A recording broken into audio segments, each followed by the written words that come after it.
Every year, November 13th arrives quietly, just like any other date on the calendar. But throughout history, this very day has witnessed groundbreaking historical events that have shaped our world as we know it. From humankind reaching beyond Earth for the very first time, to a filmmaker daring to create something the world has never seen before, and to one of the biggest terrorist attacks shaking one of the biggest cities in the world. All this and more happened on one single day in history. So, let's take a journey through 5 different years and 5 different stories in history. That shows that November 13th is far from ordinary. It is a date that is marked by tragedy and mind-blowing discovery. Number 5. November 13th, 1940. When the entire world was on the brink of war, one company dared to dream, not of weapon or global domination, but of art, music, and animation that would take the world by storm. Walt Disney Fantasia pioneered the blending of classical music with animation. The animation premiered on November 13, 1940, at the Broadway Theater in New York City. Fantasia consisted of 8 animated segments set to pieces of classical music, conducted by Leopold Stokowski, 7 of which were performed by the Philadelphia Orchestra. Originally, the cartoon was just supposed to be a silly symphony cartoon designed as a comeback for Mickey Mouse, who was facing a decline in popularity. But when Disney realized that production cost would surpass what the short would earn, Disney decided to include it in a feature-length film of multiple segments. The animation also gave birth to Fantasound, a pioneering sound system developed by Disney and RCA, which made Fantasia the first commercial film shown in stereo. Despite critics believing that the animation was too pretentious, Fantasia went on to make over $78 million in box office, a staggering success compared to its $2.28 million budget used for production. Decades later, Fantasia is still a timeless classic, studied by artists, musicians, and filmmakers alike. It stands as a fusion of high art and animation that has inspired generations of creators. Just 7 years after Fantasia, the world was about to discover something that would change the art of gun warfare forever. Number 4.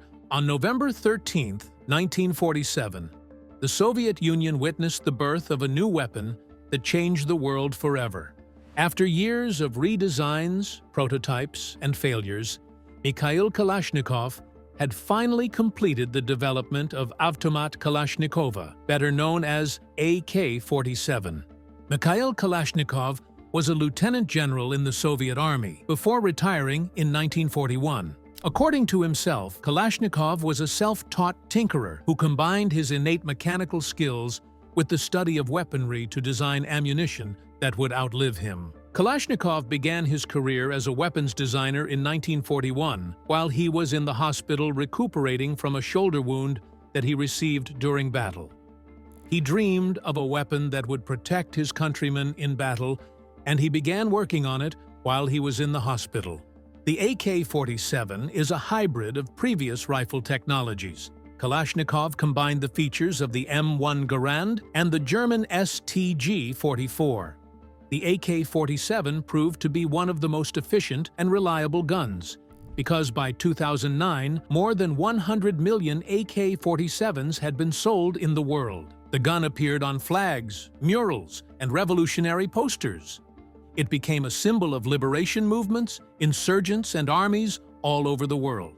But Kalashnikov never got a patent for his design because of the unfavorable patent laws in the Soviet Union at the time, and never got any royalties for the design, just recognition. Even though Kalashnikov felt sad at the weapon's uncontrolled distribution, he still took pride in the invention and its reputation for adaptability. So, the birth of the world's most famous gun all began on November 13, 1947. But it wasn't just the birth of a weapon, it was the birth of an era. Number 3. 9 years later on the same date, the highest court in the United States would make a landmark decision, one that would finally put an end to decades of injustice. But the story started much earlier, before November 13, 1956. On March 15, 1955, with a 15-year-old Claudette Colvin. Colvin became the first person to be arrested for refusing to give up her seat to white passengers on a segregated bus in Montgomery, Alabama. At that time, it was illegal for black and white passengers to be on the same bus. Her quiet act of defiance would spark a chain reaction that changed history. She was charged with multiple offenses, and Claudette refused to back down, because her defiance took her all the way to the U.S. District Court. But her story was just the beginning.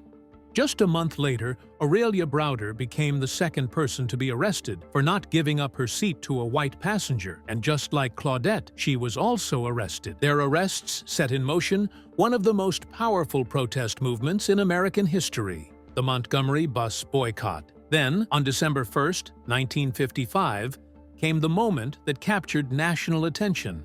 Rosa Parks was arrested after refusing to surrender her seat to a white passenger. From her jail cell, Rosa called her mother, who reached out to Clifford Durr, who immediately took up the case. The call would help ignite a movement that lasted over a year.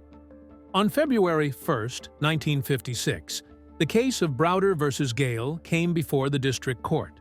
And on the 5th of June, 1956, the District Court delivered a powerful verdict. The enforced segregation of black and white passengers on motor buses operating in the city of Montgomery violates the Constitution and laws of the United States. But the fight wasn't over yet. The state of Alabama and the city of Montgomery appealed the ruling to the U.S. Supreme Court. On November 13, 1956, history was made. The Supreme Court affirmed the District Court's decision, officially ending bus segregation in Montgomery. Number 2. 15 years later, while most of mankind looked up at the night sky from Earth, one small machine, millions of miles away, was about to make history. For the first time ever, a human-made object would enter orbit around another planet. It was Mariner 9.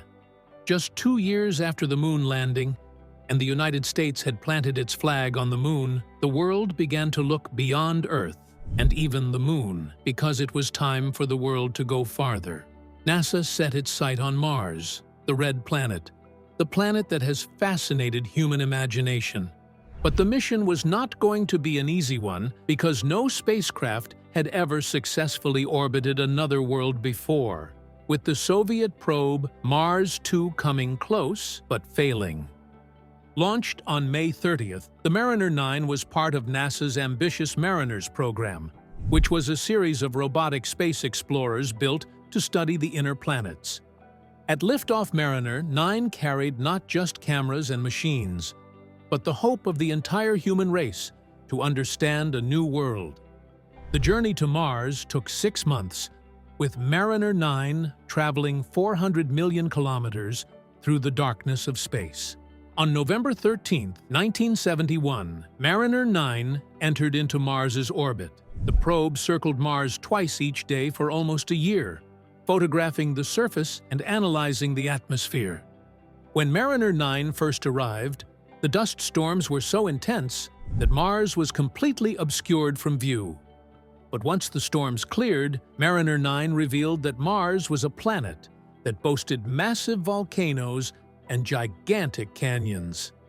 On October 27, 1972, the Mariner 9 ended transmission after sending over 7,000 images of the red planet and successfully photographed the entire planet. Number 1. 44 years after the Mariner 9 entered into Mars orbit, disaster struck in the famed City of Love. November 13, 2015. The day began like every other Friday night in Paris. The cafes were full, the streets were alive, and the air filled with laughter and cheers, because an international football match was going to be played that evening. But very soon, those sounds of laughter and cheers would be replaced with screams, sirens, and silence. At 9:20 p.m., the first explosion shook the Stade de France, where thousands of people had gathered to watch a football match between Germany and France. At the time, no one knew it yet, But the explosion was just the start of one of the deadliest nights in Paris since World War II. Immediately after the bombing at the stadium, gunmen opened fire on crowded cafes and restaurants in Paris. A third terrorist group carried out another mass shooting and took hostages at an Eagle of Death metal concert attended by 1,500 people at the Bataclan Theater. This led to a standoff between the police officers and the terrorists. Most of the terrorists were either shot by the police or detonated their suicide vests when the police caught up with them. In total, the attack killed 137 people, including 90 people at the Bataclan Theater. 416 were injured, and 100 were critically injured. It was the deadliest attack in the European Union since the Madrid train bombings of 2004, a night that a lot of people have not forgotten. So, November 13th is not just another date in the calendar. It is a day when the most infamous gun in history came to life. So when you think of November 13th, remember those who lost their lives at the hands of terrorists, and those who were so badly injured that their lives would never be the same again. It's also the day Rosa Parks, Claudette Colvin, and Aurelia Browder challenged decades of oppression and changed their world forever. It's the day humankind made contact with another planet in our solar system. All these remind us that no day on the calendar is just ordinary. Every date has a story. Every date has a history. If you'd like to discover what has happened on other dates, like the day you were born, or other dates you care about, hit the subscribe button, share, and leave a comment.